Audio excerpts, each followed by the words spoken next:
ரமதானுடைய மாதத்திலே 3 விஷயங்களை நாம் கண்டிப்பாக குறைக்க வேண்டும். முதலாவது என்ன?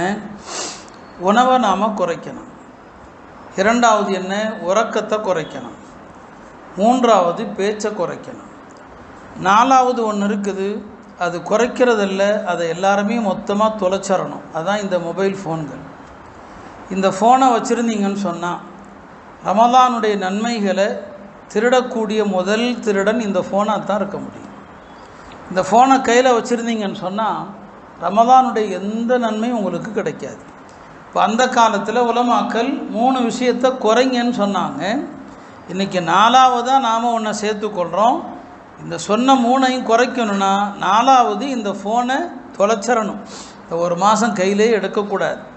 ஏன்னா நம்ம எந்த ஒரு விஷயத்தை பார்க்குறோன்னு எடுத்தாலும் அதில் ஏதாவது ஒரு ஆடு வரத்தான் செய்யும், ஏதாவது ஒரு மியூசிக் வரத்தான் செய்யும், ஏதாவது ஒரு பொம்பளை அதில் வரத்தான் செய்வாள். அப்போ நம்ம பாவத்திலிருந்து நம்முடைய கண்ணை பாதுகாக்க முடியாது, நம்முடைய செவிகளை பாதுகாக்க முடியாது.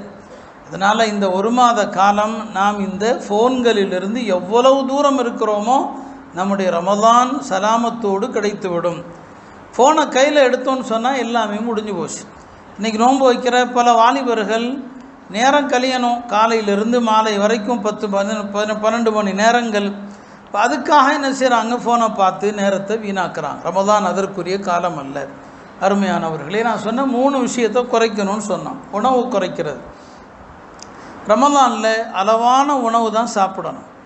இப்போ நோன்பு ஆரோக்கியம் என்று நிறைய சகோதரர்கள் பதிவுகள் போடுறாங்க. விஞ்ஞானபூர்வமாக நோன்பில் இருக்கிற பலன்கள் நிச்சயமாக அது மறுப்பதற்கு இல்லை.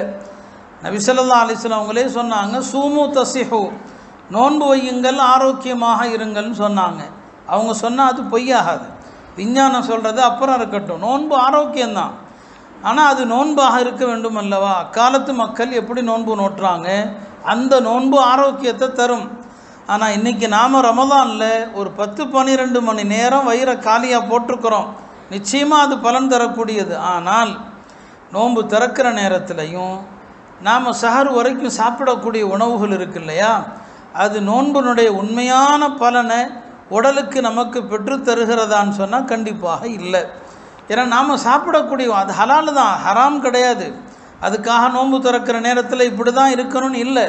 ஆனால் நோன்பினுடைய முழுமையான பலனை அடையணும்னு சொன்னால் கொஞ்சம் உணவு கட்டுப்பாடு தேவை. இந்த மாதத்தில் அளவாக தான் நம்ம சாப்பிடணும். அப்போ தான் முழுமையான நன்மை நமக்கு கிடைக்கும்.